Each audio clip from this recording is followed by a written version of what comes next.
আল্লাহ রাব্বুল আলামিন বলেন, আল্লাযীনা ইয়াস্তামিউনাল কাওলা ফায়াত্তাবিউনা আহসানা উলাইকাল্লাযীনা হাদাহুমুল্লাহ ওয়া উলাইকা হুমুল আলবাব। এই আয়াতটা পড়ার পরে আমি মাঝে মাঝে মিলাই দেশের মানুষের সাথে যে আল্লাহ বুদ্ধিমান বলেছেন কাকে, আর আমরা বুদ্ধিমান বলি কাকে। আল্লাহ পাক বলেন, যারা কোরআনে কারীম শুনছে এবং শুনবে, ইস্তামিউনা, এটা মজারে, কোরআনের এই কথাগুলো যারা পৃথিবীতে শুনছে, ভবিষ্যতেও যারা শুনবে, ফায়াত্তাবিউনা আহসানা, অতঃপর এর ভেতরে যে উত্তম কথাগুলো আছে সেগুলো যারা অনুসরণের মাধ্যমে মেনে নেয়, শুধু শুনেই শেষ করে দেয় না, ইত্তেবা করে। এই শব্দটার ব্যাখ্যা করতে গিয়ে মুফাসসিরিনে কিরাম লিখেছেন, এখানে তাবা আইন তাবউন দিয়ে শব্দটা গঠিত। যারা ব্যাখ্যাকার তারা বলেন, একজন মানুষ সামনে হেঁটে যাচ্ছে, কোথায় পা ফেলে, কোথায় হাত নাড়ায়, এভাবে মাথা নাড়ায়, মাজা দোলায়, ওইটা দেখে দেখে ওই জায়গায় পা ফেলে হাত নাড়িয়ে মাথা নাড়িয়ে অনুসরণ করার নাম ইত্তেবা। রাসূলুল্লাহকে আল্লাহ শুধু ভালোবেসে শেষ করে দেবেন কথা কোরআনে দেয়নি, ওনাকেও অনুসরণ করা, ইত্তেবা করার কথা কোরআনে আল্লাহ ছড়িয়ে দিয়েছেন। কুল ইন কুনতুম তুহিব্বুনাল্লাহা ফাত্তাবিউনি ইউহিব্বুকুমুল্লাহ ফায়াগফির লাকুম যুনুবাকুম আল্লাহু গফুরুর রহিম। এই কি আরম্ভ করেছে? কথা বলা যাবে না। এই ছেলে বসো। ভিডিও করতে গিয়ে যদি মানুষের ডিস্টার্ব হয়, ভিডিও করার দরকার নেই। আবার দাঁড়িয়ে আছেন, বসেন। আবার কিসের ওপর, আপনি কিসের উপর বসেছেন? না নিচে নামে, আপনার কারণে পেছনের মানুষ ডিস্টার্ব হচ্ছে। হ্যাঁ ভাই, এখানে কি কি দাঁড়িয়ে আছেন? এক জায়গায় বসেন। এখানে বসে থাকাও সওয়াব, বসে থাকা সওয়াব না? এটা যদি গানের অনুষ্ঠান হইতো, বসে থাকলেও গুনাহ। অন্তত যারা বসে আছেন, বসে থাকাটাও যেহেতু সওয়াব, এটা ডিস্টার্ব করে গনার ভাগিদার হবেন না ভাই। এটা তো প্রতিদিন হয় না, বছরে মনে হয় 1-2 বার, একবার তাও 1-2 দিন হয়। তো 1 বছর পরে আবার এই গ্রামে অনুষ্ঠান সাজাবে এলাকাবাসী, তা আপনি হেলায় খেলায় নষ্ট করছেন কোন কারণ? আজকে কত বড় গুরুত্বপূর্ণ বিষয়গুলো আমাদের তেলাওয়াতকৃত আয়াত থেকে বের হবে ইনশাআল্লাহ। আল্লাহ তাওফিক দান করেন। একটু খেয়াল করে শুনবেন, অবশ্যই বরকত পাওয়া যাবে। আমার ভাইরা, রব্বুল আলামিন কোরআনে কারিমের এই আয়াতটা আমি যতবার পড়েছি ততবার নতুন নতুন বিষয় আমার মাথার ভেতরে আল্লাহ দিয়েছেন। গতানুগতিক ভাবে বহু কথাই আয়াতের আমরা শুনেছি সারা জীবন। হে নবী, আপনি বলুন, যদি আল্লাহকে কেউ ভালোবাসতে চায় সে যেন রাসূলুল্লাহকে ভালোবাসে। এই কথাটা এই জায়গায় নেই, তাহলে আল্লাহ হাব্বন দিতেন। আল্লাহ দিয়েছেন তাবউন, ওই যে শব্দটা সূরা জুমারের 18 নম্বর আয়াতে আছে, ওই শব্দ এখানে আছে। ওর যা মাদ্দা, এইটাও একই মাদ্দা। কেউ যদি বলে আল্লাহ তোমাকে ভালোবাসি, আল্লাহ বলেন এই কথার প্রমাণ দিতে হলে আমার রাসূলুল্লাহকে ভালোবাসা লাগবে। ঠিক আছে না? ঠিক নেই? কি ঠিক আন্দাজ? আমি এর আগে 1 মিনিট নষ্ট করলাম নাকি?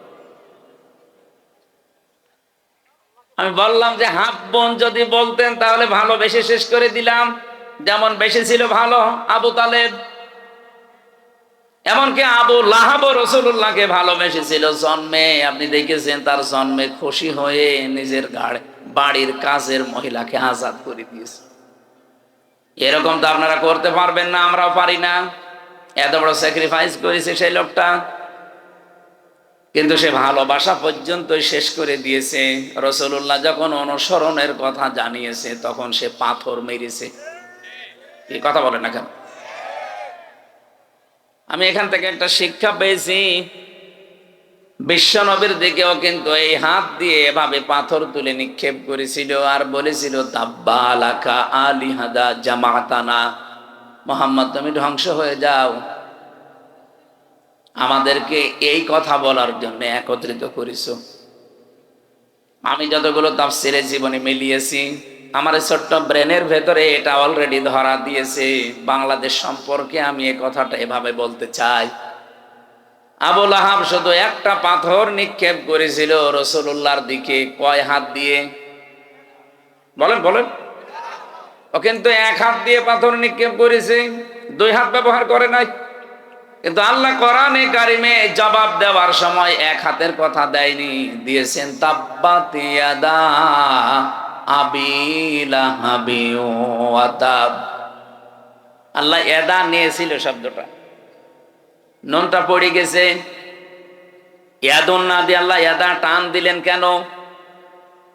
আমার প্রশ্ন, দুনিয়াতে যে যতটুকু অপরাধ করে তার অতটুকু শাস্তি দিলেই এটা ন্যায় বিচার হয়ে যায়। আল্লাহ তাআলা এখানে এক হাত ব্যবহার না করে দুই হাতের কথা জানিয়েছেন। এতটুকু আল্লাহ শেষ করে দেননি, অতাব্বা দিয়েছেন, ওর দুই হাত তো ধ্বংস হবে, এমনকি ওর নিজেও ধ্বংস হয়ে যাক। আল্লাহ বরদোয়া দিতে দিতে এমন পর্যায়ে গেছে, মা আগনা আনহু মালুহু ওয়া মা কাসাব, ও জীবনে যা অর্জন করেছিল ওর কোনো সম্পদ কাজে আসে নাই, এমনকি ওর লাশটা শেষ পর্যন্ত পচে নষ্ট হয়ে গেছে, মাটিও কেউ দিতে পারে না। শেষে ঠেলা দিয়ে গর্তের ভেতরে ফেলে পাথর দিয়ে চাপা দিয়েছে তার আত্মীয় স্বজনেরা। আপনি ভাবেন তো কোন পর্যায়ে তাকে পৌঁছিয়েছে। রাসূলুল্লাহর সাথে বেয়াদবি করে আর কি, সায়াসলা নারন যাতা লাহাব, এখানে আল্লাহ সিন দিয়ে আরম্ভ করলেন। আমার মনে হয় আসলা নারন যাতা লাহাব দিলেও আমরা আলেমরা অর্থ করতে পারতাম, পারতেন না? সিন দিয়েছেন কেন? সিন, সাফা, কদ, লাম এরকম 13টা শব্দ আছে আরবি গ্রামারে। কোন সেন্টেন্সের আগে যদি একটা ব্যবহার হয়, বিশেষ করে সিন আর সাফা, তাহলে বাংলা অর্থ দাঁড়ায় অতি তাড়াতাড়ি, অতি শীঘ্রই।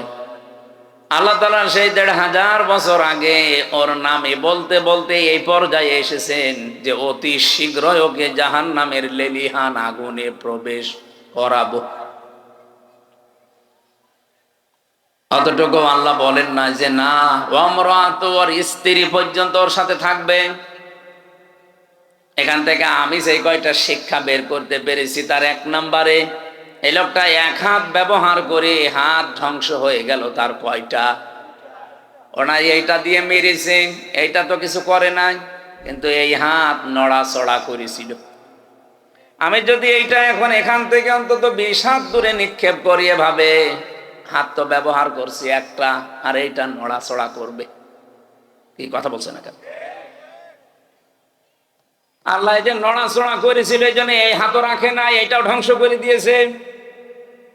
আজ বাংলাদেশ সহ বিশ্বে ইসলাম পন্থীদের ডাইরেক্ট ইনডাইরেক্ট ধ্বংস করার জন্য, ইসলামকে নিঃশেষ করার জন্য যারা কাজ করছেন, ডান হাতের মতো বাম হাত দিয়ে অনেকে পেছন দরজা দিয়ে নাড়া চাড়া দিচ্ছে।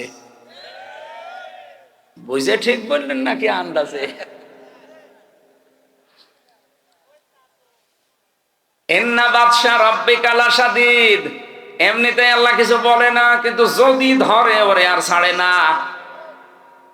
এই কথাগুলো আরবিতে না বললেও বাংলায় সংসদে বলবো, যে যারা আজকে ডাইরেক্ট ইনডাইরেক্ট ডান হাতের ভূমিকা পালন করছেন ইসলামের বিরুদ্ধে, আর অনেকে আছে বোবা শয়তান, নীরবে শুধু নাড়া ছাড়া দিচ্ছে। গজব আসলে কিন্তু আপনিও বাঁচবেন না। বলেন তো, যে 2 জন চাচার নাম বললাম, আবু লাহাব, আবু তালেব। আবু তালেব এত ভালোবেসেছে রাসূলুল্লাহকে, তার পুরা জীবন আমি পড়ে দেখেছি। এই লোকটা নিজের সন্তান হযরতে আলীকে বিছানায় রাখতো না, ভাইয়ের ছেলে এতিম মুহাম্মদ রাসূলুল্লাহকে নিজের কাছে নিয়ে ঘুমাতো। আবু তালেব জীবনে এমন কোন জায়গা নেই শরীরের ভেতরে যেখানে রাসূলুল্লাহকে তোলে নাই। কোন সময় মাথায় নিয়েছে, কোন সময় চোমা দিয়েছে, কোন সময় বুকে নিয়েছে, পিঠে নিয়েছে, কোনদিন পায়ের কাছে রাখে নাই। পায়ের কাছে রাখলে অসম্মান হবে, পায়ে লাগতে লেগে যেতে পারে, এই জন্য পায়ের কাছে রাখে নাই। বুখারী শরীফের হাদিস। এই লোকটাকে কিয়ামতের দিন আল্লাহ জাহান্নামের দুইটা জুতা পরিয়ে দেবে। এ কারণে তার মাথার মগজ পর্যন্ত টকবক করে ফুটতে থাকবে, কিন্তু পুরা শরীরের কোনো জায়গায় জাহান্নামের আগুন লাগবে না। একটাই কারণ, পুরা শরীরে রাসূলুল্লাহর শরীর টাচ পেয়েছে, কিন্তু পায়ের সাথে কোনোদিন রাসূলুল্লাহর শরীর লাগে নাই। রব্বুল আলামিন এই জন্য পাটা জাহান্নামের ফিতা লাগিয়ে দেবে, পুরা শরীরটা কিছুই হবে না। এর ভালোবাসা কোন পর্যায়ে ছিল আপনি বলেন? এত ভালোবাসা, এত মহাব্বত দেখিয়েছে রাসূলুল্লাহকে, কিন্তু নবীজি যেদিন ইন্তেকালের সময় বললেন, ইয়া আম্মি আবি তালিব লা ইলাহা ইল্লাল্লাহ হাজ্জুল লাকা ইনদাল্লাহি ইয়াউমাল কিয়ামাহ, রাহুল বুখারী। চাচা, জোরে বলা লাগবে না, শুধু আমার কানের কাছে মুখটা নিয়ে আস্তে করে বলেন, লা ইলাহা ইল্লাল্লাহ মুহাম্মাদুর রাসূলুল্লাহ বলা লাগবে না আপনার। আপনি শুধু আল্লাহর একাত্মবাদের স্বীকৃতিটা দেন, রিসালাতের ঘোষণা, এটা আমি জানি যে আমি রাসূল, আমি এটা নিয়ে নিলাম। আপনি শুধু আল্লাহটা দিয়ে যান। আমি কথা দিলাম কিয়ামতের দিন ঝগড়া করে হলেও আপনাকে আমি আল্লাহর জান্নাতে পৌঁছিয়ে দেব। লোকটা পড়ে নাই, ডাক দিয়ে বলেছে, ভাতিজা তোমাকে ভালোবাসি, কিন্তু তোমার এই কালেমাটা পড়তে পারলাম না, তুমি আমারে মাফ করে দিও। বলেন তো, মাফ করার মালিক কে? রাসূলুল্লাহ। এই আরো জোরে বলেন, মাফ করার একচ্ছত্র মালিকানা যে আল্লাহর, কোথায় আছে বলেন তো? বলেন, কোরআনে আছে কোন জায়গায়? বলেন, আমায়াগফিরুদ যুনুবা ইল্লাল্লাহ। সূরা আলে ইমরানের ভেতরটা মাঝে আছে। রব্বুল আলামিন জানিয়েছেন, মাফ করতে পারে গুনাহ শুধুমাত্র আল্লাহ ছাড়া, মাফ করার ক্ষমতা কারো নেই। হ্যাঁ, যদি আপনি হক পেলে ইবাদত নষ্ট করেন, এটা আবার আল্লাহর না, এটা বান্দার। আপনি কোনো বৈধ কাজ করা লাগবে, এই জায়গায় যদি ঘুষ নিয়ে থাকেন, আপনি বান্দার হক নষ্ট করেছেন। এই হকটা দুনিয়ায় থাকতে হয় ফেরত দিয়ে যাবেন, নাই কিয়ামতের দিন নেকি দিয়ে ফেরত দেওয়া লাগবে, এরপরে মাফ হবে। আল্লাহর সাথে যে অধিকারগুলো, এগুলো আল্লাহ মাফ না করলে পৃথিবীর কারো বাবারও ক্ষমতা নেই মাফ করার। এই জন্য আমায়াগফিরুদ যুনুবা ইল্লাল্লাহ, জাম্বন দেয় না, যুনুব বহু বছর, কোন গুনাহ কেউ মাফ করতে পারে না ইল্লাল্লাহ, আল্লাহ ছাড়া। এই লোকটা যখন ডাক দিয়েছে, ভাতিজা মাফ করে দিও নবীজিকে, সঙ্গে সঙ্গে কোরআনে কারিমের আয়াত নাজিল করে আল্লাহ সতর্ক বাণী দিয়েছেন, ইন্নাকা লা তাহদি মান আহবাবতা ওয়ালাকিন্নাল্লাহা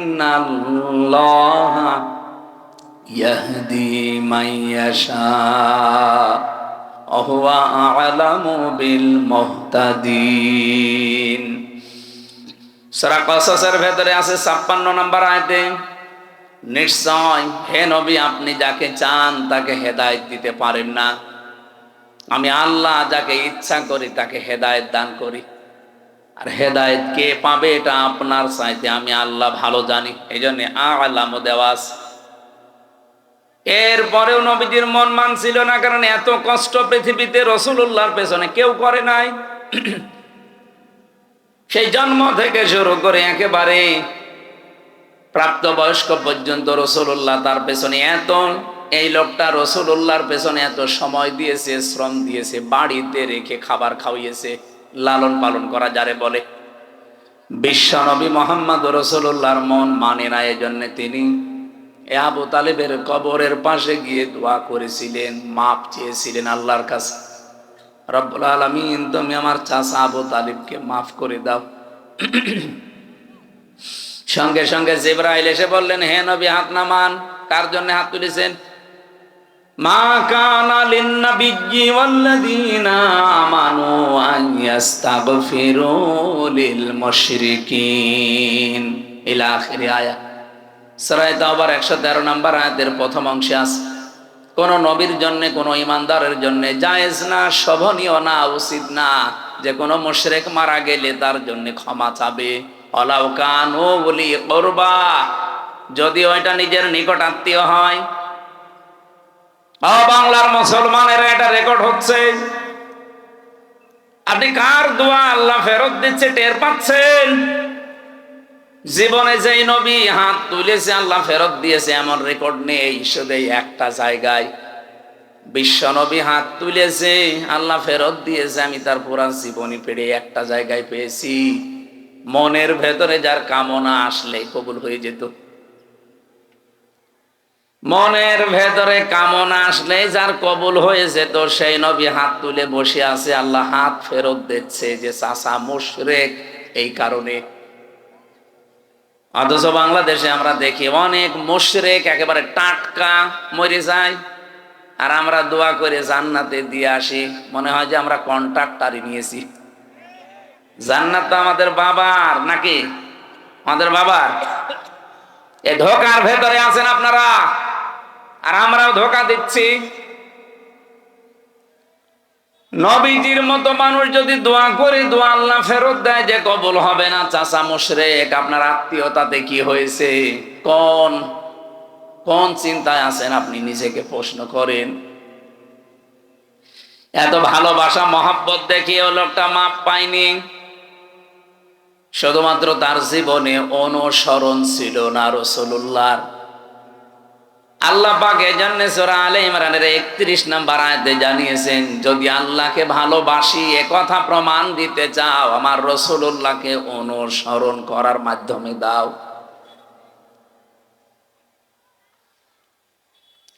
ইউহিব্বুকুমুল্লাহ, এক নম্বরে আমি আল্লাহ নিজেই তোমাদেরকে তাহলে ভালোবাসা আরম্ভ করছি এবং করব, করেছি না।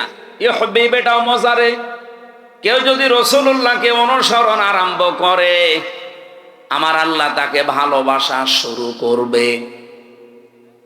এদিকে তাকান ভালো করে, শব্দটা বোঝেন। কোরআনের কোন শব্দ যদি কেউ বোঝার জন্য চেষ্টা করেন, 500 রাকাত নফল নামাজের সওয়াব হবে।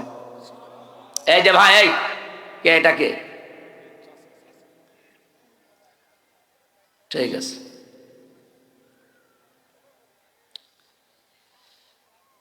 আল্লাহ পাক বলেন, আমি যদি কাউকে ভালোবাসা আরম্ভ করি, কয়েকটা পুরস্কার তাকে দেই। ওয়াগফির লাকুম যুনুবাকুম আল্লাহু গফুরুর রহিম। এক নম্বরে আমি আল্লাহ নিজে তাকে মাফ করে দিচ্ছি এবং দেব। গোনা কয়টা মাফ করব? আল্লাহ জামবন দিতে পারতেন, জামবানে দিতে পারতেন, দিয়েছেন জুনুব। একটা গোনাও তার বাকি থাকবে না। আর যখন থেকে রাসূলুল্লাহর অনুসরণ আরম্ভ করবে, ওই দিন থেকে ওর জীবনের সব অপরাধ আমি আল্লাহ মাফ করে দেব। না মাফ করে দিয়েছি, দেব। নওগাঁ বগুড়াবাসী এবার বলেন তো, কেউ যদি রাসূলুল্লাহকে অনুসরণ আরম্ভ না করে, আল্লাহ তাকে মাফ করবে, ভালোবাসা আরম্ভ করবে? বলেন বলেন। এই আয়াতটার ব্যাখ্যা পড়ে আমি যতটুকু বুঝলাম, এই পৃথিবীতে কেউ যদি রাসূলুল্লাহর অনুসরণ আরম্ভ না করে, ও যদি আকাশ দিয়ে উড়িয়েও যায়, আল্লাহ ওকে এখনো ভালোবাসা আরম্ভ করেনি। এখন আমার প্রশ্ন, এই যে অনুসরণটা, এটা কি আংশিক না পূর্ণাঙ্গ? বলেন বলেন। বাংলাদেশে বহু মানুষ আমরা রাসূলুল্লাহ অনুসরণ করি ভালোবাসার মাধ্যমে, কিন্তু আংশিক। হয়তো টুপি দিয়ে, জব্বা দিয়ে, দাড়ি দিয়ে, পাগড়ি দিয়ে, দস্তরখানা বিছিয়ে খাবার খাওয়া, এই অনুসরণ আমাদের শেষ। জীবন কি এই শেষ না আরো আছে? আপনাকে তো অনুসরণ করা লাগবে পূর্ণাঙ্গ। এই পূর্ণাঙ্গ অনুসরণের কথাগুলো যখন আমরা বিস্তারিত বলতে চাই, তখন যারা ওই আংশিক অনুসরণ করে অভ্যস্ত, তারা আমাদেরকে শত্রু মনে করে। আমার কথা মনে হয় বুঝে ফেলেছেন। না বোঝার ভান করে আছেন কারা? হাত তোলেন তো। আপনি এখনো বোঝেননি?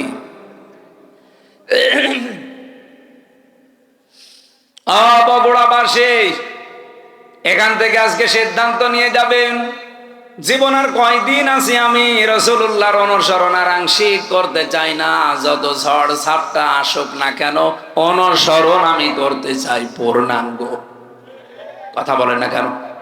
আর রাসূলুল্লাহকে অনুসরণ করতে হলে কোরআনে কারীমকে ইত্তেবা, অনুসরণ, যেটা ফায়াত্তাবিউনা আহসানা, এর ভেতরে যে উত্তম কথাগুলো আছে সেগুলো অনুসরণের মাধ্যমে প্রমাণ দেওয়া লাগবে। আল্লাহ পাক এই কথা বলে শেষ করেননি, আয়াতটা শেষ করলেন উলাইকাল্লাযীনা হাদাহুমুল্লাহ, এই মানুষগুলোকে আমি আল্লাহ হেদায়েত দিচ্ছি এবং দেব। এখানে ফাইল বা কর্তা সরাসরি আল্লাহ নিজে। রব্বুল আলামিন বলেন আমি নিজে তাদেরকে হেদায়েত দেব। তাহলে আল্লাহর হেদায়েত পাওয়ার একটা শর্ত এখানে পেলাম। কোরআনে এখান থেকে আজকে যা শুনবেন এইটা আজকে থেকে জীবনে অনুসরণ করার সিদ্ধান্ত নিয়ে বাড়ি যাওয়া লাগবে ইনশাআল্লাহ। উলাইকা হুম উলুল আলবাব। তাহলে আল্লাহর দৃষ্টিতে আপনি বুদ্ধিমান, জ্ঞান সম্পন্ন, বুদ্ধিমান বলে বিবেচিত হবেন। আল্লাহ আমাকে সব প্রত্যেককে আজকের তেলাওয়াতকৃত আয়াত থেকে মূল শিক্ষাগুলো নিয়ে বাড়ি যাওয়ার তৌফিক দেন, বলেন আমিন। দরুদ আর সালাম আমাদের নবী মুহাম্মদ রাসূলুল্লাহ সাল্লাল্লাহু আলাইহি ওয়াসাল্লামের প্রতি। আমি তেলাওয়াত করেছি আপনাদের অনেকের পরিচিত সূরা লোকমানের 12 নম্বর আয়াত। 34টা আয়াত আছে, 4টা রুকু আছে, মক্কায় নাজিল হয়েছে। একটা মাত্র আয়াতের উপরে আমাদের আজকের কথা হবে ইনশাআল্লাহ। এই পৃথিবীতে যত জ্ঞানী বান্দাদের নাম আমরা শুনেছি, তাদের ভেতরে অন্যতম একজন মানুষ লোকমান।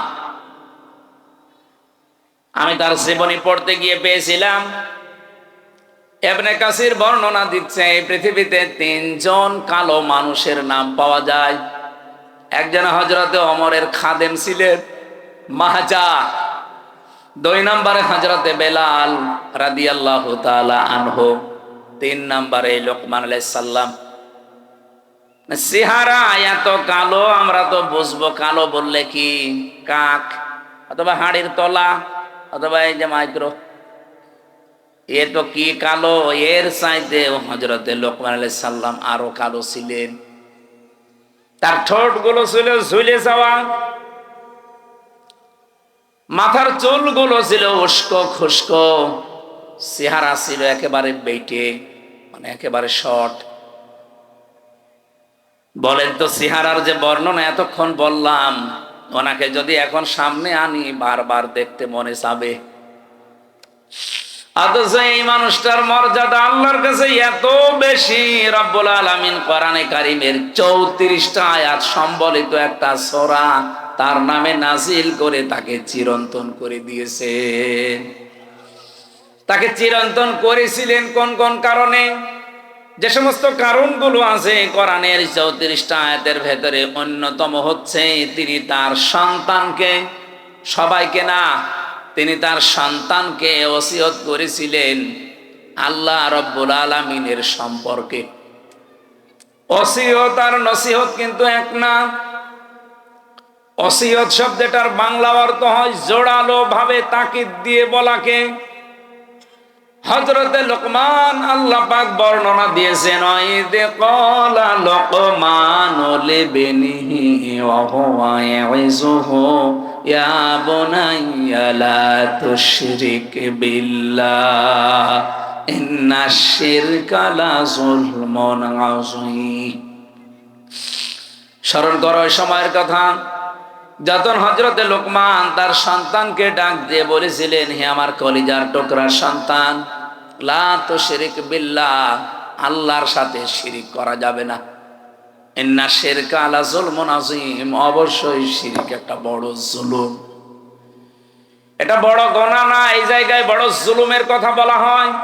পৃথিবীতে যত জুলুম হতে পারে সব চাইতে বড় জুলুম আল্লাহর দৃষ্টিতে শিরিক করা। এই জন্য পৃথিবীর সব গুনাহ মাফের গ্যারান্টি পাওয়া যায়, কিন্তু শিরিক করলে আল্লাহ ঘোষণায় দিয়েছেন যে মাফ হবে না। এ পৃথিবীতে যত নবীর জীবনী আমি পড়েছি, সব নবীদের কম বেশি হয়তো নসিহত আল্লাহ করেছিলেন, ওহী পাঠিয়েছিলেন, কিন্তু পৃথিবীর 2,24,000 বলেন আর 1,24,000 বলেন, যত নবী আল্লাহ পাঠিয়েছে প্রতিটি নবীকে একটা ওহী সবাইকে জানিয়েছে, সেটা শিরিক করা যাবে না। ওয়ালাকাদ উহিয়া ইলাইকা ওয়া ইলাল্লাযীনা মিন ক্বাবলিকা লাইন আশরাকতা বিল্লাহ ইলা আখিরি আয়াত। লাইন আশরাকতা লা ইয়াহবাতান্না আমালুকা ওয়া লা তাকুনান্না মিনাল খাসিরিন। অবশ্যই হে নবী, আপনাকে আর আপনার পূর্বে যত নবী রাসূল পাঠিয়েছি প্রত্যেককে আমি ওহী করেছিলাম যে শিরিক করা যাবে না। আপনিও যদি শিরিক করেন, লাইন আশরাকতা লা ইয়াহবাতান্না আমালুকা, লামে তাকিদ নুনে সাকিলা, আপনার যত আমল আখলাক আছে, যত কাজ কারবার সব আমি আল্লাহ নষ্ট করে দেব। এখানে ফাইল সরাসরি আল্লাহ নিজে। ওয়ালা তাকুনান্না মিনাল খাসিরিন, আবার আল্লাহ গ্যারান্টি দিয়ে বলেছেন তুমি ক্ষতিগ্রস্ত হয়ে যাবে। বলেন নাউজুবিল্লাহ। নবীকে যদি আল্লাহ এত বড় হুঁশিয়ারি দিতে পারে, আমরা তো তার উম্মত। এই জন্য ভাইরা, আর জীবনে যাই করেন কোন শিরিক যেন জীবনে না ঢোকে। শিরিকের এক কথাই ব্যাখ্যা হচ্ছে এই, আল্লাহ যেটা পারে ওটা অন্য কেউ পারে, এই কথা বিশ্বাস করার নাম শিরিক। এ বিশ্বাস বাংলাদেশের মানুষের নেই। আরো জোরে বলেন। কত মানুষ হেলায় খেলায় হোক, জেনে হোক না জেনে হোক বলে ফেলছে যে ক্ষমতায় দেওয়ার মালিকও জনগণ, নামানোর মালিকও জনগণ। এটা যে প্রকাশ্য শিরিক, আপনারা কি বিশ্বাস করেন? শিরিক যে লোকটা করে সে লোকটা মুশরিক। সে লোকটা কি? আরো জোরে বলেন। ইন্নাহু মাইয়ুশরিক বিল্লাহ ফাকাদ হারামাল্লাহু আলাইহিল জান্নাহ। কোন মানুষ যদি শিরিক করে আমার আল্লাহ তাকে মাফ করবে না, গ্যারান্টি দিয়ে দিয়েছেন, ঘোষণা। তার 1 নাম্বার শাস্তি জাহান্নাম, তার জন্য ওয়াজিব, আর জান্নাত হারাম। আমালিজ জালিমিনা মিন আনসার, এমনকি তাকে সাহায্যকারীও কাউকে পাওয়া যাবে না। বগুড়াবাসী আমি খুব চিন্তায় থাকি এই শব্দগুলো নিয়ে। বহু মানুষের জীবনে নামাজ, রোজা, হজ, যাকাত, পর্দা এগুলো আমরা পাচ্ছি, কিন্তু শিরিক রন্ধ্রে রন্ধ্রে ঢুকে আমাদের সব আমলগুলো অলরেডি নষ্ট করে ফেলছে। আহ্বান জানাচ্ছি, যাই করেন হিসাব নিকাশ করে, শিরিক যেন জীবনে না ঢোকে আমাদের। হযরত লোকমান তার সন্তানকে টাকা পয়সার সাথে আমার পরে ক্ষমতায় যাওয়া লাগবে কে করে, এইটা তিনি পরিচয় করাননি। হযরত লোকমান তার সন্তানকে পরিচয় করিয়েছিলেন কার সাথে? আরো জোরে বলেন। রব্বুল আলামিন এই উপদেশ বাণীতে, এই ওসিয়তে এত খুশি হয়েছেন, এই ওয়াজটা শোনার পর রব্বুল আলামিন এবার শুধুমাত্র হযরতে লোকমানের ছেলেকে না, কিয়ামত পর্যন্ত যত সন্তান দুনিয়ায় আসবে সব সন্তানের জন্য আল্লাহ নিজে এবার ওসিয়ত করলেন, ওয়াসাইনাল ইনসানা বিওয়ালিদাইহি হামালাতুহু উম্মুহু ওয়াহনান আলা ওয়াহান। তাম পৃথিবীর সব মানুষকে, এ মানুষ বলতে শুধু মুসলমান না, হে লোকমান তুমি তো সন্তানকে টাকা পয়সা কিভাবে কামাই করা লাগবে, কিভাবে ক্ষমতা দখল করা লাগবে, প্রভাব প্রতিপত্তি এলাকায় অর্জন করা লাগবে, এ পরিচয় করাওনি। তুমি পরিচয় করালে আল্লাহর সাথে। আমি আল্লাহ এখন দায়িত্ব নিয়ে তোমার সাথে তোমার সন্তানের পরিচয় করিয়ে দিলাম।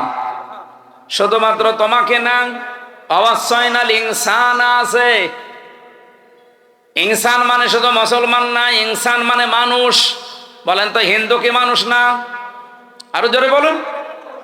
এলাকায় যদি কোনো অন্য ধর্মের ভাইরা বোনেরা থাকেন, কোরআনে কারীম আপনাকে ইঙ্গিত দিয়েছে যে পৃথিবীর সব মানুষের প্রতি আল্লাহর ওসিয়তে ওসিয়ত মানে কিন্তু জোরালো ভাবে বলা, গুরুত্ব দিয়ে জোর দিয়ে বলা। আমি আল্লাহ জোর দিয়ে তামাম পৃথিবীর সব মানুষকে বললাম, পিতা মাতা যাদের আছে তাদের সাথে ভালো ব্যবহার করা লাগবে। এ ঘোষণা কার? আরো জোরে বলেন। কোরআনে কারিমে যেখানে মা বাবার কথা আমি পেয়েছি, সেই জায়গায় দেখেছি কোন জায়গায় 3টা, কোন জায়গায় 5টা, কোন জায়গায় 7টা, খালি ব্যাখ্যা দিয়েছেন আল্লাহ। অন্যান্য কত মানুষের নাম তো কোরআনে আছে, কই এত ব্যাখ্যা তো আল্লাহ দেননি। এত বেশি ব্যাখ্যা আমার বাবার নামে আল্লাহ নিজে দিয়েছেন। রব্বুল আলামিন ব্যাখ্যা দিতে দিতে এমন সুন্দর সুন্দর শব্দগুলো চয়ন করলেন কোরআনে। أخفض لهما جناح الذل من الرحمة وقل رب ارحمهما كما ربياني صغيرا। বলেন আল্লাহু আকবার। আল্লাহ বলেন অকফিজ। অকফিজ শব্দের শাব্দিক অর্থ হচ্ছে ডাউন করা, এরপরে ফল করে দেওয়া। শুধু ডাউন করার নাম অকফিজ না, ডাউন করার পরে ফল করে দাও।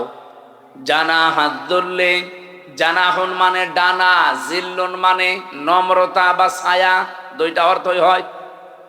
তোমার যে ছায়া আছে ডানার, এটা শুধুমাত্র ডাউন করবা না, ফল করে দিবা। আমি আয়াতটা পড়ার পর একবার চিন্তা করেছিলাম, আল্লাহ পাক কেন ডানার কথা দিলেন? কোন মানুষের তো দুনিয়ায় ডানা হয় না, ডানা হয় পাখির। কার? আমাদের কি ডানা আছে? না, আমাদের আছে হাত। আল্লাহ তাআলা ইয়াদুন দিতে পারতেন, ইয়াদুন না দিয়ে, অদুদা না দিয়ে আল্লাহ জানাহুন দিয়েছেন। এটা ধার করে নিয়ে এসেছেন পাখির কাছ থেকে। পাখির কাছ থেকে ডানা ধার করে আল্লাহ আমাদেরকে লাগিয়ে উদাহরণ দিলেন কেন? ডানা তো পৃথিবীতে আরো অন্যান্য জিনিসের আছে, হেলিকপ্টারের ডানা আছে, এরোপ্লেনের ডানা আছে, না নেই? সেই ডানা আল্লাহ তো নেননি, নিয়েছেন পাখির কাছ থেকে। আপনি হেলিকপ্টার, এরোপ্লেনের যে ডানা, এটা শুধুমাত্র ডাউন হয়, ফল হয় না। ফল হলে উড়বে না। এমনকি এর ভেতরে মোলায়েম কিছু নেই, সব শক্ত মজবুত। আর পাখির যে ডানা, এর ভেতরে পর আছে, পালক, এত সফট, এত কোমল, এত নরম। একটার সাথে একটা যখন লেগে যায়, পাখি যখন তার বাচ্চাদেরকে এই ডানার নিচে একটার সাথে আর একটা পর লাগিয়ে দেয়, তখন বাচ্চাগুলো এই ডানার নিচে একটা কিচির মিচির আওয়াজ দেয়। এটাকে বাংলায় বলা হয় অনির্বচন সুখ। তার মানে বাচ্চাগুলো মাকে বসাতে চায়, মা তুমি যেভাবে আমাদেরকে আগলিয়ে রেখেছো, তোমার ডানাগুলো শুধুমাত্র ডাউন করনি, ডাউন করার পরে ফল করে দিয়েছো। এই জন্য আমরা এমন নিরাপদে আছি যে আমাদেরকে আর অন্তত কোনো শত্রু দেখতে পাচ্ছে না, আমাদের ক্ষতি হওয়ার আর কোনো সম্ভাবনা নেই। আল্লাহ পাক বলেন, পৃথিবীর সন্তানেরা, মার বাবা তোমার জীবদ্দশায় যেন এইটা মনে করে যে আমার সাইফুল্লাহ থাকতে আমার আর কোনো চিন্তা নেই। আমার মনে হয় এরকম কথা মনে করার মতো সন্তান বা বাবা মা অনেক কম। অধিকাংশ পরিবারের সন্তান থাকা এটা আরো ঝামেলা। গতকালকে একটা ভিডিও দেখছিলাম, একটা সন্তানকে তার মা বাবা সম্পদ দিয়ে যায়নি, এই জন্য বাবার কবর ভেঙে দিচ্ছে। এটা দেখেননি? গাইবান্ধা এক সাহাবী এসে বলেছিল, হে রাসূল, আমার বাবা আমাকে কিছু দেয়নি, আমি কি করব? বিশ্ব নবী বলেন, কিছু যদি না দেয়, ছোটবেলায় যা দিয়েছে কিয়ামত পর্যন্ত হায়াত পেয়েও সেটা শোধ দিতে পারবা না। বাবা যা বলে ওইটাই ফাইনাল, যদি আল্লাহ রসুলের বিরুদ্ধে না যায়। যেই ছেলেটা এই যে মা বাবার কবর ভেঙে দিচ্ছে, টাকা পয়সা হয়তো জমি জায়গা তাকে দেয়নি, বুঝে করুক না বুঝে করুক, আমি শুধু ওর একা দোষ দেইনি, এই দোষটা ওর বাবারও আছে। কারণ যেই শিক্ষাটা দিলে সন্তানে আচরণ করবে না, সেই শিক্ষা ওর বাবা ওকে দেয়নি। যে শিক্ষা দিলে আল্লাহর পরে মা আর বাবার স্থান এটা জানা যায়, ওই রকম শিক্ষাগুলোই মনে হয় আপনাদের এলাকায় বিভিন্ন জায়গায়। সাইফুল্লাহ ভাই বলছিলেন প্রায় 17টা কয়টা বক্তব্য চালু আছে, 11টা 13টা। তোমার মা বাবা যদি পৃথিবীর সব কিছু তোমাকে ছেড়ে দিতে বলে, নবীজি বলেন মার বাবার জন্য সব কিছু ছেড়ে দেওয়া তোমার জন্য ফরজ, যদি ওটা জায়েজ হয়। এখানে একটা মাসলা আছে, যেহেতু আলেমরা বসে আছেন, মায়ের কথা শুনে কিন্তু স্ত্রীকে তালাক দেওয়া জায়েজ নেই। এত সম্মান যে মায়ের, এত সম্মান যে বাবার, আপনি মায়ের কথা মতো স্ত্রীকে তালাক দিতে পারবেন না, কিন্তু বাবার কথা মতো পারা যাবে। কারণ বউ আর শাশুড়ির ভেতরে যে সম্পর্কটা মার মেয়ের মতো হওয়া দরকার, এটা 100টার 98টা পরিবারে আজ বাংলাদেশে নেই। এই কথা বলে না কেন? এ ওর দোষ ধরে, ও এর দোষ ধরে। অথচ ওইটা যদি ওনার নিজের মেয়ে হতো কোনোদিন ওইভাবে ভুল ধরতো না, আর ওইটা যদি ওর নিজের মা হতো কোনোদিন দোষ ধরতো না। আল্লাহ ভালো জানে যে দুইজনের ভেতরে মিল হয় না, হচ্ছে না। এই জন্য মায়ের কথা মতো হুট করে আপনি বউ তালাক দিতে পারবেন না। বাবার কথা মতো যদি ওটা জায়েজ পর্যায়ে যায়, তাহলে বউ বাদ দেওয়া জায়েজ আছে। আমার ভাইরা, আমি একটা বাস্তব কথা বলছি। আজ বাংলাদেশের আমার যতটুকু ধারণা আমি দেখতি এবং শুনি, এদেশের আজ 100টা পরিবারের 90টা পরিবারে শান্তি নেই, শুধুমাত্র বউ আর শাশুড়ির এই ছোট মনের কারণে। আমরা আহ্বান জানাবো, মেয়েরা যারা এসেছেন, আপনাদের মনটা আপনারা উদার করবেন। কয়দিন থাকবেন এই দুনিয়াতে? এই ছোট্ট দুনিয়ার ফেরেবে পড়ে যদি বিশাল আখেরাত আপনি পরিবারেই নষ্ট করে ফেলেন, আপনার মতো কি বলবো আহাম্মক আর কেউ নেই। প্রত্যেককে আহ্বান জানাচ্ছি, নিজের মায়ের মতো মনে করে চলেন। নিজের মাও তো কত দোষ করে, ভুল করে, আপনি সবই সহ্য করে নেন, মাফ করে দেন। নিজের মেয়েও তো কত ভুল করে, না জানলে শিখিয়ে দেন। শাশুড়িগুলো যদি এই পর্যায়ে তৈরি হয়, আর পুত্রবধূগুলো যদি মেয়ের মতো তৈরি হয়, বাংলাদেশের পরিবারে স্বামীদের হাড়ের রোগ হবে না। বিয়ে করেনি তো হাসতেছে, বিয়ে করলে টের পেয়েছে। বিয়ে যারা করে না, ওরা এই ঔষধ এখনো পায়নি। আমি তো যতটুকু দেখছি, হাজারো পরিবারে আজ আমরা পুরুষ মানুষ যারা হার্টের রোগী, এই বউ আর শাশুড়ির এই ছোট মনের কারণে।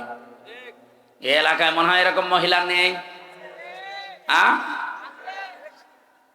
সম্মানিত মা বোনেরা, শুধু নামাজ পড়া, রোজা রাখার, কালো বোরকা পরা ইবাদত না, শাশুড়ির সাথে মায়ের মতো আচরণ করা ইবাদত।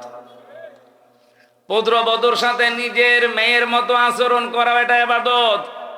আপনি কিন্তু জালেম হয়ে মরবেন। এই শাশুড়ি যারা কিছু হলেই শুধু ছেলের কানে কানে তুলে দেয়, এটা তাল লাগায়, এর কারণে ছেলেটারও তার বউকে দেখতে পারে না, পরিবারে অশান্তি হয়, মেয়েটা অশান্তিতে থাকে। এই শাশুড়ি এরকম মন যাদের আছে, এরকম আচরণ যারা করেন, আপনি কিন্তু জালেম হয়ে মরবেন। এরকম শাশুড়ি কার বাড়িতে আছে একটু হাত তোলেন দেখি। এই এলাকায় তো ভালো মানুষ সব, দেখালাম তো, অনেক ভালো এলাকা।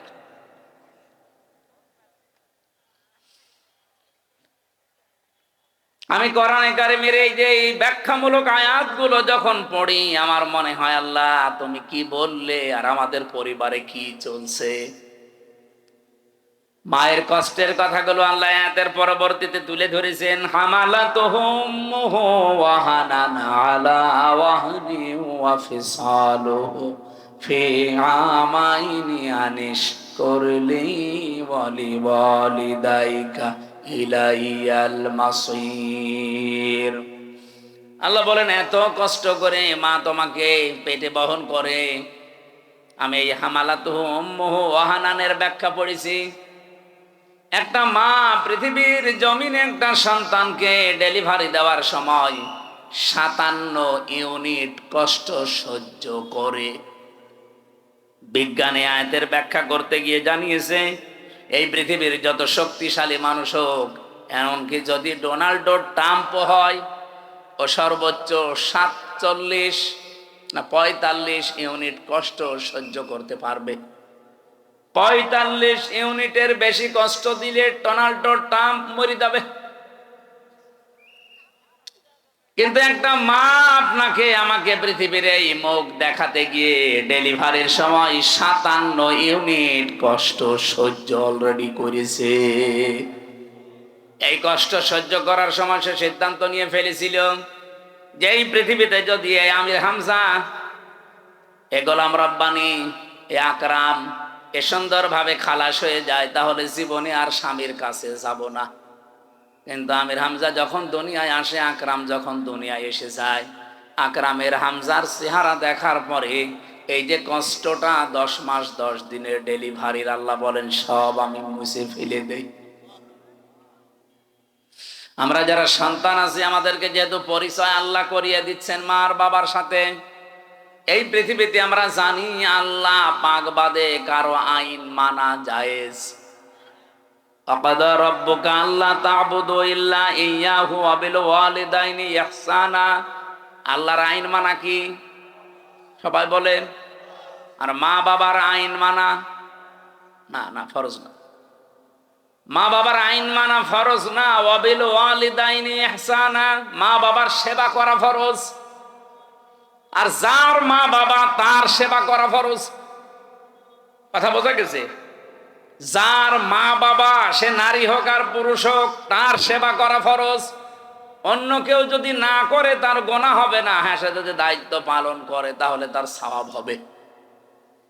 অনেক শ্বশুর আছে, শাশুড়ি আছে, আন্দাজে মন খারাপ করে, হ্যাঁ ইসলামী মাইন্ডের পরিবার থেকে বৌমা নিয়ে আসলাম, আমার খেদমত করে না। আরে বৌমা আপনার খেদমত করবে কোথায় পেয়েছেন আপনি? আপনার খেদমত যদি করা দায়িত্ব হয়ে থাকে, ফরজ হয়ে থাকে, এটা আপনার সন্তানের। তো ঠিক বললে তো হচ্ছে না, কারণ বহু সন্তান আমরা চাই।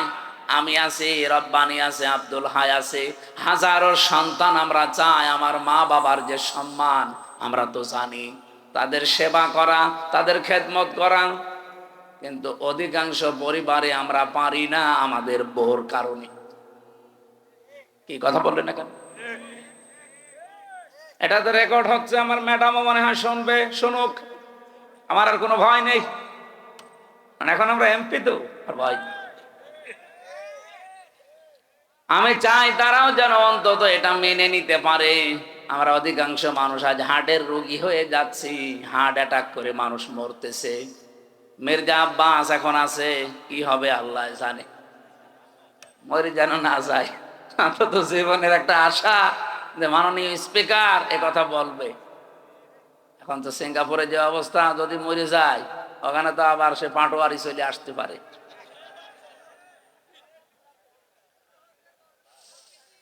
বগুড়াবাসী, এবার আমি যে কথা তুলতে চেয়েছিলাম, আমার 8টা পয়েন্টের উপর আজকে আলোচনা আমি নোট করেছি। রব্বুল আলামিন যে 3 জন কালো মানুষের নাম বললাম তাফসিরে, এটা মারিফুল কোরআনে পাবেন। এই 3 জন কালো মানুষের ভেতরে হযরতে লোকমান একজন। আল্লাহ পাক বলেন আমি আল্লাহ তার মর্যাদা এত বেশি বাড়িয়েছি কেন জানো?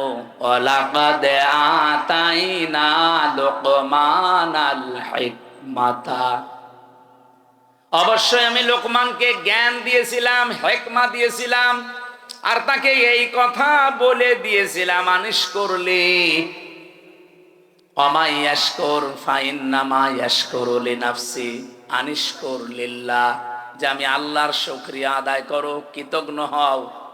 যে ব্যক্তি আল্লাহর শুকরিয়া আদায় করে সে যেন নিজের জন্যই করে। ওমান কাফারা ফাইন্নাল্লাহা গনিয়্যুন হামিদ, কোন মানুষ যদি পৃথিবীতে আল্লাহর শুকরিয়া আদায় না করে, কুফরি করে, অকৃতজ্ঞ হয়ে যায়, সে যেন মনে রাখে আমার আল্লাহ মুখাপেক্ষীহীন, প্রশংসিত। এটা আমরা তেলাওয়াতকৃত আয়াতের বাংলা অর্থ ছিল।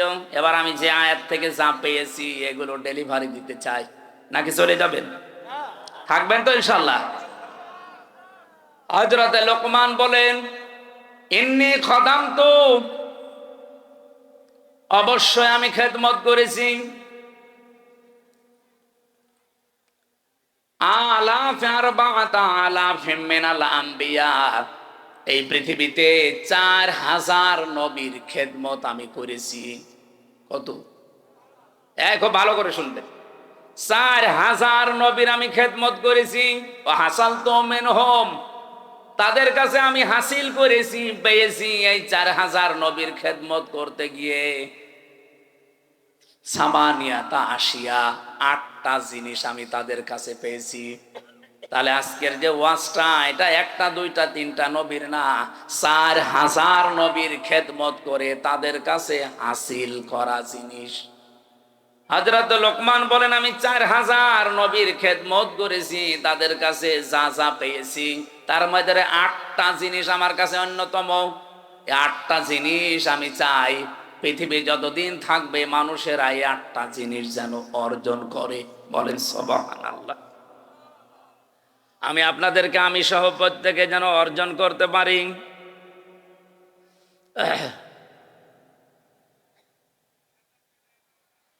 বারবার কল মানুষ দেয়, মানুষের বিবেক আছে, সময় জানে যে আলোচনা। 1 নম্বরে 8টা শিক্ষার ভেতরে আমি পেয়েছি নবীদের কাছ থেকে যে নামাজের ভেতরে মন তৈরি করা লাগবে। কিসের ভেতরে? প্রশ্ন আসতে পারে, সব নবীর না জামানায় কি নামাজ ছিল? হ্যাঁ, হযরতে আদম আলাইহিস সালাম থেকে শুরু করে মুহাম্মদুর রাসূলুল্লাহ পর্যন্ত যত নবী আল্লাহ দুনিয়াতে পাঠিয়েছেন, প্রত্যেক নবীকে আল্লাহ পাক কম বেশি সেজদার হুকুম দিয়েছিলেন। হ্যাঁ, তাদের হয়তো এভাবে 5 ওয়াক্ত ছিল না, কিন্তু সেজদা দেওয়ার নিয়ম ছিল, কারণ সেজদা ছাড়া কেউ আল্লাহর নিকটবর্তী হতে পারে না। অসজুদ ওয়াকতারিব, সেজদা দাও, আল্লাহর নিকটবর্তী হয়ে যাও। আদম আলাইহিস সালাম তাওবা করার মাধ্যমে উনি যে ফজরের 2 রাকাত নামাজ স্বামী আর স্ত্রী মিলে আরাফাতের ময়দানে পড়েছিলেন, আমরা তাফসিরের কিতাব থেকে হাদিস থেকে যেটা পেয়েছি, রব্বুল আলামিন আদমের প্রতি 350 বছর পরে এত খুশি হয়েছিলেন এই 2 রাকাত নামাজের সেজদায়। কিয়ামত পর্যন্ত উম্মতে মুহাম্মদী যারা আসবে তাদেরকে আল্লাহ এই 2 রাকাত নামাজ ফরজ করে দিয়েছেন। ওই দিন হযরত আদম আলাইহিস সালাম যে দোয়া করেছিলেন, এই দোয়াটা আল্লাহর কাছে এত বেশি পছন্দনীয়, এত বেশি ভালো লেগেছে, আল্লাহ ডাক দিয়ে বলেছিলেন, আদম, কিয়ামত পর্যন্ত তোমার সন্তানাদি যারা আসবে তারাও যদি কোনো ভুল করে অপরাধ করে এই দোয়াটা পড়ে, আমি আল্লাহ তোমার মতো সন্তানদেরকেও মাফ করে দেব। আদমের সন্তান আমরা যারা জবান খুলে পড়েন, রব্বানা যালামনা আনফুসানা ওয়া ইল্লাম তাগফির লানা ওয়া তারহামনা লানাকুনান্না মিনাল খাসিরিন। ফজরের নামাজের যে 2 রাকাত, এটা আদম আলাইহিস সালাম থেকে পাওয়া। জোহরের নামাজের যে 4 রাকাত, হযরত ইব্রাহিম আলাইহিস সালাম থেকে পাওয়া। আসরের নামাজের যে 4 রাকাত, হযরত উসাইর আলাইহিস সালাম থেকে পাওয়া। মাগরিবের নামাজ যে 3 রাকাত, হযরত আইয়ুব আলাইহিস সালাম থেকে পাওয়া। এশার নামাজ যে 4 রাকাত, এটা হযরত আয়েশার কারণে স্পেশাল ভাবে আল্লাহ মুহাম্মদুর রাসূলুল্লাহকে দিয়েছেন। রব্বুল আলামিন বলেন, হযরতে লোকমান, তাকে আমি আল্লাহ জ্ঞান দিয়েছিলাম, হিকমা দান করেছিলাম। এই জ্ঞান পাওয়ার পরে তার প্রথম কাজ হয়েছে সে শুকরিয়া আদায় করেছে আল্লাহর। তাহলে এখান থেকে কয়েকটা শিক্ষা পাওয়া যায়। জ্ঞান যারা পাবে, জ্ঞানী তো আল্লাহর দৃষ্টিতে তারা যারা আল্লাহর কাছে নত হবে, নম্র হবে, শুকরিয়া আদায় করবে আল্লাহর নিয়ামতগুলোর। তা আমাদের আচরণটা পুরা উল্টা। একটা ভিডিও দেখছিলাম আজকে আসার সময়, নৌকা নিয়ে পার হয়ে যাচ্ছে একজন, 2 জন শিক্ষিত মানুষ। মাঝিকে নৌকা যখন একেবারে নদীর মাঝে, অনেক সুন্দর সুন্দর কথা শোনাচ্ছে মাঝি, তুমি আমাদের বাবা, তুমি আমাদের দাদা, বাবা দাদা খালু যা বলার সব বলছে, যে শুধুমাত্র নদীটা আস্তে আস্তে পার করো। এ কথাগুলো শুনতে শুনতে বেশ নদীটা পার করে যে ডাঙ্গায় তুলে দিয়েছে। আজ আমাদের সামাজিক জীবনে এটা আছে না নেই? বেশ ভালো মানুষ মনে হয়, বাড়িতেও ঢোকে, সালাম দিয়েই ঢোকে, ঢোকার পরে শয়তান তারে দখল করে নেয়, বাড়ির ভেতরে শুধু এদিকে ওদিকে উকি চুকি দেয়। উনি বলেন 4000 নবীর খেদমত করে আমি এইটা পেয়েছি যে কারো বাড়িতে ঢুকলে উকি চুকি দেওয়া যাবে। কথা বুঝেছেন?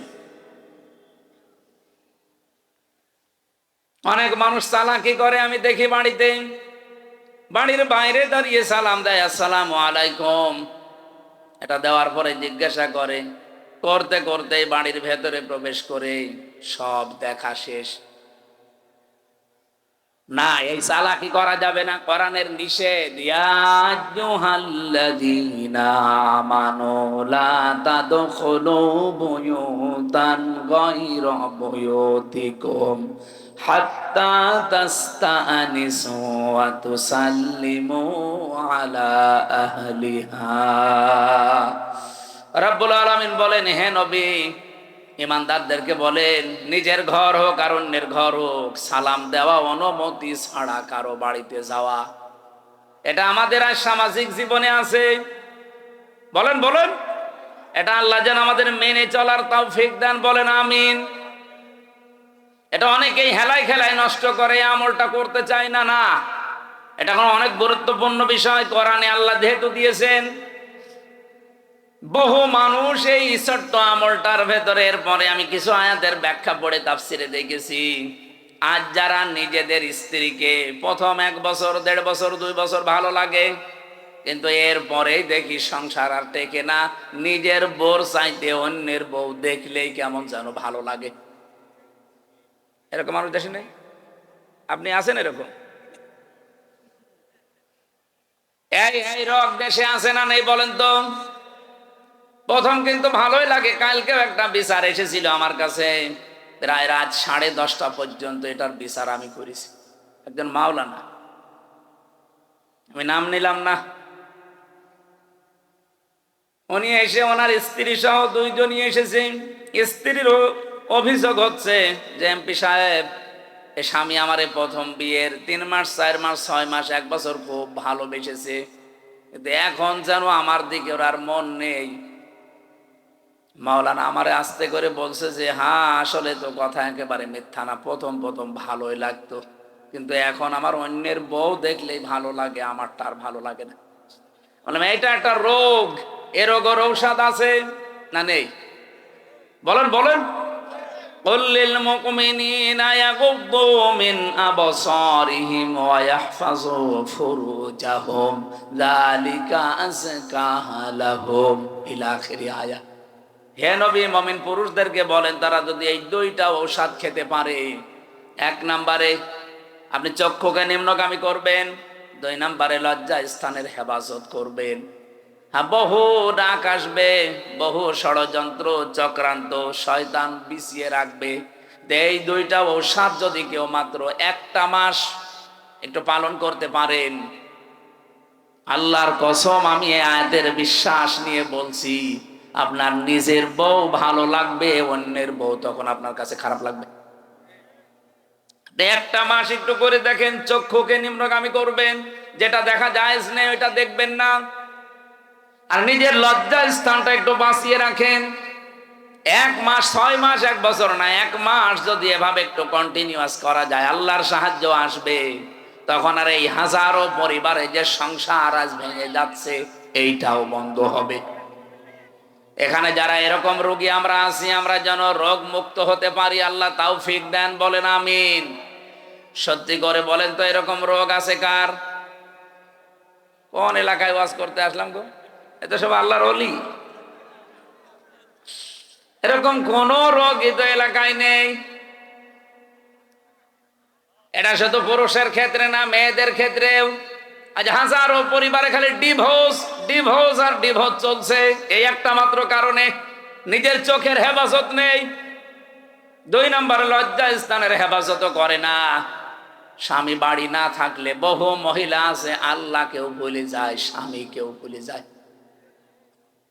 এই 2টা জিনিসের গ্যারান্টি একটু নেন, আমি আশা করছি আপনাদের আমাদের যেসব রোগটা আছে এই রোগকে আল্লাহ পুরাপুরি নিরাময় করে দেবেন, বলেন আমিন।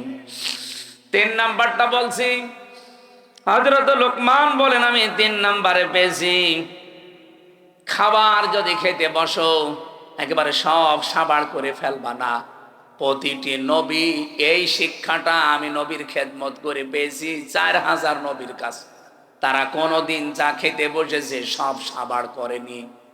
এই জন্য প্রত্যেক নবীর বুক ছিল বড় আর পেট ছিল ছোট। আমরা এমন উম্মত, আমাদের কোনো বুক নেই, শুধু পেট। আমি সংসদে আমার ডাইনে বামে সামনে পেছনে যেখানেই তাকাচ্ছি শুধু ভড়ি আর ভড়ি, খালি আমারই ভড়ি নেই। আমার বামে যেটা ওইটাও ভড়িয়ালা, ডাইনে যেটা ওইটাও ভড়িয়ালা। নাম নিলাম না, আপনি দেখতে পাবেন কালকে পরশু দিনই কি ভড়ি গো। মাঝে মাঝে আমার মনে হয় আল্লাহ এদের ভড়ি দেখে তো মহিলারা লজ্জা পাবে, ছেলে মেয়ে হয় আমাদের আর ভড়ি হয় এর। কি পেট, আখেরি পেট। নবীদের এরকম পেট হয়নি কেন? কারণ নবীরা 3টা সুন্নাত আদায় করে খাবার খেতেন। 1 ভাগ খাবার, 1 ভাগ পানি, আর 1 ভাগ হজম করার জন্য খালি রাখতেন। এই জন্য নবীদের পেট বড় হয়নি, বড় হয়েছে বুক। তাদের এই বুক বড় হওয়ার কারণে তারা জালেমদের সামনে মাথা নত করে নাই, সত্য বলতে ভয় পায় নাই। কথা বলছেন না কেন? আজ বাংলাদেশে আমাদের যদি সত্যি বুক থাকতো, আমি যেমন টার্গেট নিয়েছিলাম সংসদে, আমি যদি নির্বাচিত হতে পারি 100 দিনের ভেতরে আমি কুষ্টিয়ার সদর আসনে অন্তত 100 দিনের ভেতরে যতগুলো অফিস আদালত আছে সবগুলো জনবান্ধব করে তুলবো।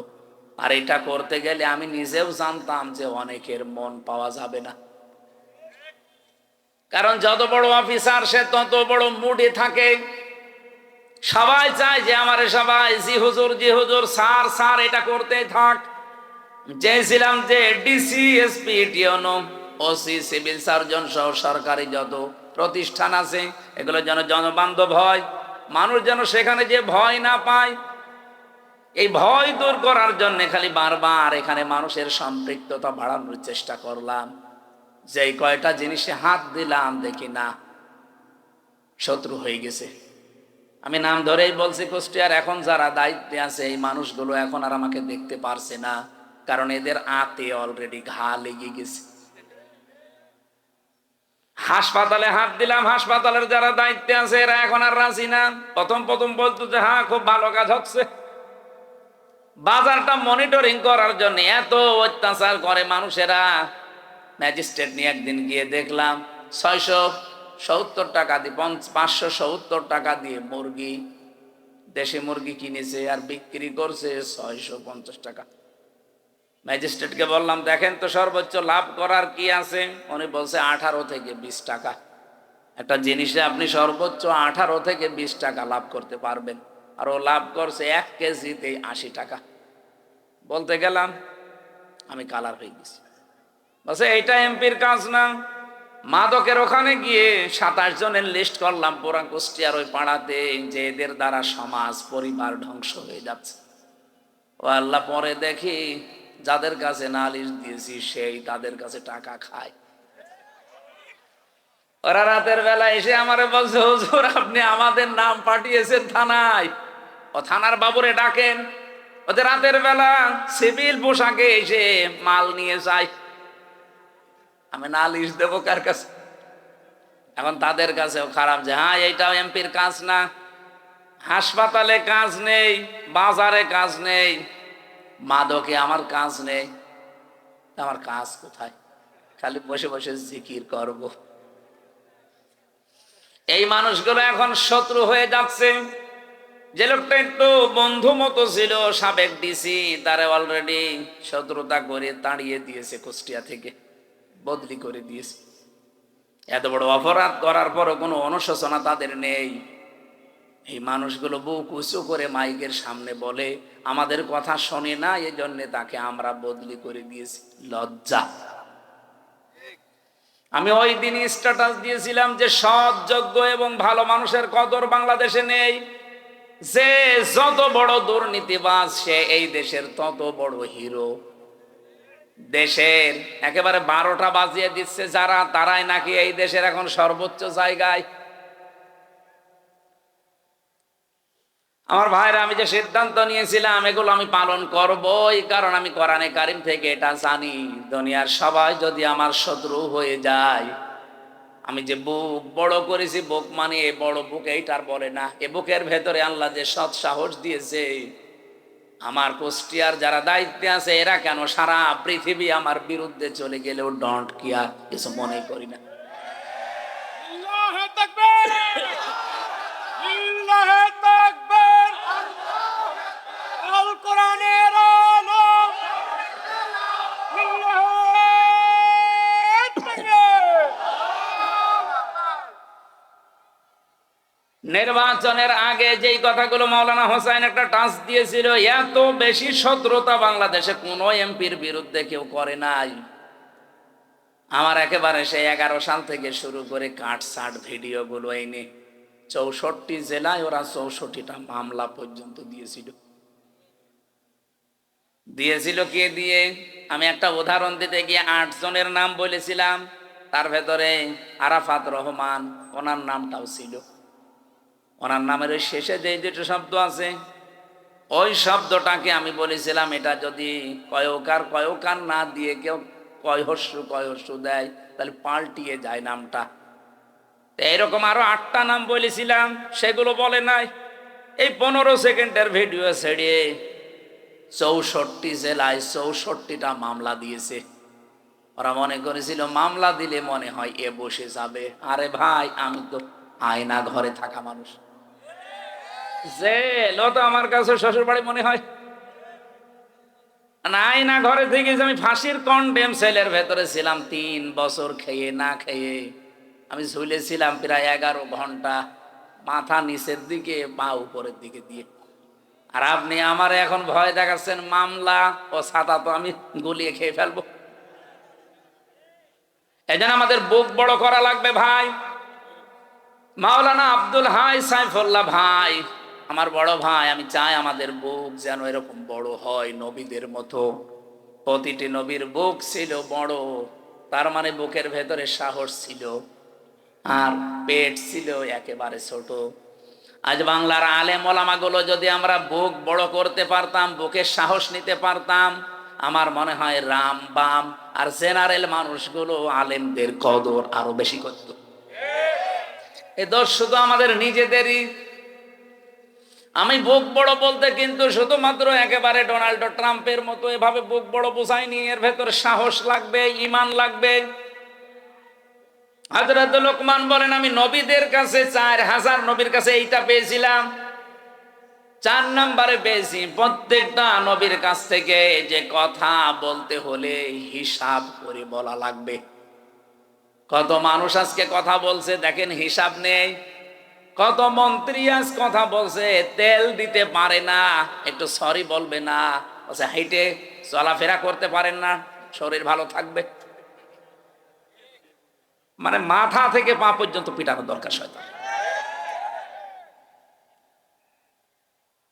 কালকের দিন পরে তো দেখা হবে না, কারণ আমার পাশেই সিট, ওই সামনে তাকালে দেখা হবে। আমি জিজ্ঞাসা করবো চোখে চোখে যে আপনি একটা কথা বললেন, তেল দিতে পারেন না, সরি বলবেন না। বলছে হাঁটাহাঁটি করলে শরীর ভালো থাকে। সংসদের মেন গেট থেকে ভেতর পর্যন্ত এতটুকু পথ উনি হেঁটে আসে না, গেটে নামে, এরপরও মানুষের ঘাড়ে হাত দিয়ে যায় ভেতরে। আর সে যদি এই কথা বলে, কথা হিসাব নিকাশ করে বলা দরকার না? গতকালকে একজন এক কথা বলে, অলরেডি সারা দেশে এখন 92% মুসলমানের কলিজায় অন্তত রক্তক্ষরণ হচ্ছে, যদিও মুসলমান দাবি করে থাকে। উনি বলেছে ধর্মভিত্তিক রাজনীতি, ধর্ম কায়েম করার জন্য এই দেশে মুক্তিযুদ্ধ হয়নি। হয়েছে কিসের জন্য? ধর্ম যদি না থাকে দেশে, শুধু ইসলাম ধর্ম বলছি না, প্রত্যেকটা ধর্ম, কোন ধর্ম খারাপ কিছু করতে বলে না। ধর্ম যদি না থাকে আপনি কিভাবে থাকবেন, কোন পরিচয়ে থাকবেন বলেন? সুতরাং কথা যারা বলবেন হিসাব করে বলবেন। 5 নম্বরে উনি বলেন আমি পেয়েছি নবীদের কাছ থেকে সব সময় আল্লাহকে সঙ্গে রাখা লাগবে। 6 নম্বরে আমি পেয়েছি এই পৃথিবীতে কবরের চিন্তা করা লাগবে। 7 নম্বরে আমি 2টা জিনিস অর্জন আর 2টা জিনিস বর্জন পেয়েছি। 7 নম্বরে পেয়েছি সব সময় মানুষ যেন অন্তত মরা লাগবে এই চিন্তাটা মাথায় নিয়ে ঘোরে। যখনই চিন্তা হবে যে মরা লাগবে, ওর দ্বারা দুর্নীতি করা সম্ভব না। সর্বশেষ আমি 8 নম্বরে প্রত্যেক নবীর কাছে এটা পেয়েছি যে জীবনে আমাদের যেন কোনো বিষয়ে অহংকার না আসে। আল্লাহ পাক এই 8টা জিনিস 4000 নবী এগুলো শিখিয়েছে। উনি বলেন হাসল তো আমি হাসিল করেছি, পেয়েছি মিনহুম এই নবীদের কাছ থেকে সামানিয়াতা আশিয়া, এই 8টা জিনিস কিয়ামত পর্যন্ত দুনিয়ায় যারা আসবে তারা যেন এই 8টা জিনিসকে ফলো করে চলতে পারে, আমরাও যেন পারি। বলেন আমিন। ওমাই ইয়াশকুর ফাইন্নামা ইয়াশকুরু লিনাফসি, আল্লাহর কোনো লাভ নেই, এভাবে শুকরিয়া আদায় করে চলতে পারলে লাভ আমাদেরই। কারণ আমার আল্লাহ 2টা নাম এখানে দিয়েছেন, গনিয়্যুন হামিদ, উনি মুকাফেক্কিহীন এবং প্রশংসিত। আমরা যদি কেউ দুনিয়ায় প্রশংসা আল্লাহর না করি, আল্লাহর ক্ষমতা হারিয়ে যাবে। বলেন বলেন। সুতরাং আল্লাহ পাক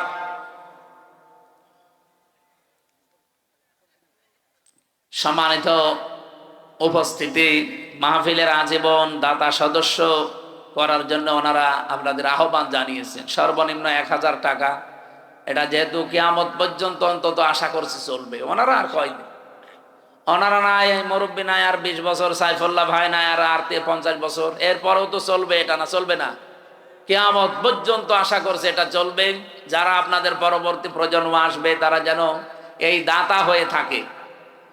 আমরাও বিভিন্ন জায়গায় অলরেডি দাতা হয়ে আছি, আমার যতটুকু সামর্থ্য আছে। আপনারা সর্বনিম্ন 1000 টাকা করে, আমার মনে হয় যদি 313 জনের একটা টার্গেট আছে না, ওই রকম থাকলে 3 লাখ 3.5 লাখ টাকা এমনি উঠে যাবে। আপনারা এই কাজটা করে যাবেন এখানে যারা আছেন, যদি পারেন। এখন তো রাত 12টা বাজে, এখন আর মোবাইল নাম্বারটা দিয়েছেন মাওলানার কাছে, অথবা মসজিদে যারা বসে আছে ওনাদের কাছে দিয়ে যাবেন। আল্লাহ আমাদের তৌফিক দিন, ভালো কাজে সাহায্য করা। আল্লাহুম্মা আমিন। রব্বানা যালামনা আনফুসানা ওয়া ইল্লাম তাগফির লানা ওয়া তারহামনা লানাকুনান্না মিনাল খাসিরিন। হে বিশাল আসমান জমিনের মালিক, রাত 12টা বাজে, তাহাজ্জুদের সময় আরম্ভ হয়ে গেছে। বগুড়া জেলার আদমদিঘি থানায় আমরা বসে আছি। হাজার হাজার বান্দা বান্দি আমরা এই গভীর রজনী পর্যন্ত কোরআনের কিছু কথা শুনেছি। যতটুকু শুনেছি আল্লাহ এতটুকু তুমি আমল করার তৌফিক দাও। 4000 নবী থেকে তোমার বান্দা হযরত লোকমান যে শিক্ষাগুলো পেয়েছিলেন তিনি আমাদেরকে অলরেডি জানিয়ে দিয়েছেন। আমাদের প্রত্যেকের জীবনে 8টা শিক্ষা তুমি বাস্তবায়ন করে দাও। এ বিশাল আয়োজনে যদি খুশি হয়ে থাকো, সওয়াবগুলো তুমি নবীজির রওজায় পৌঁছিয়ে দাও। দুনিয়ার মাটির নিচে যারা ঘুমিয়ে গেল আল্লাহ কবরে এদেরকে মাফ করে দাও। রব্বুল আলামিন, তোমার বান্দা তোমার গোলাম আব্দুল হাই, তোমার নামের সাথে নাম আছে মোহাম্মদ সাইফুল্লাহ, তার জীবনের যত ভালো কাজ আছে এগুলো কবুল করো। অন্যায় যদি মানুষ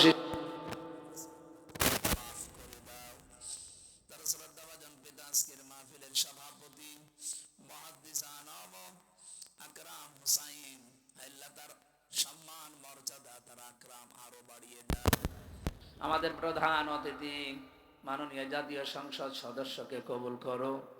যত আলেম ওলামা এখানে এসেছে, মাওলানা গোলাম রব্বানী, মাওলানা হোসাইন মাহফুজ সহ প্রত্যেকটি আলেমকে আলেম হিসাবে কবুল করে নাও। আমাদের জীবনের যাদের অভাব আছে দূর করে আমাদের স্বভাবগুলো মুহাম্মদ রাসূলুল্লাহর মতো বানিয়ে দাও। সম্মানিত মা বোন যারা এসেছে আল্লাহ তুমি তাদেরকে খাদিজার মতো, আয়েশার মতো বানিয়ে দাও। স্বামী সংসারে যাদের অশান্তি আছে শান্তি দান করো। অনেক পরিবারে শান্তি নেই, শান্তির লেশ মাত্র নেই। পরিবারটা জাহান্নামের মতো লাগে। আল্লাহ মেহেরবানি করে তোমার সালাম নামের খাতিরে পরিবারের শান্তি দিয়ে দাও। আল্লাহুম্মা আনতাস সালাম ওয়া মিনকাস সালাম তাবারাকতা ইয়া দাল জালালি ওয়াল ইকরাম। রব্বুল আলামিন, এই এলাকার মাটির নিচে যারা ঘুমিয়ে আছে, কি সুন্দর সুন্দর প্রতিষ্ঠান করেছে, তারা দেখলেই চোখটা জড়িয়ে যায়। রব্বুল আলামিন, যারা কবরে আছে এদেরকে তুমি জান্নাতুল ফেরদাউস নসিব করো।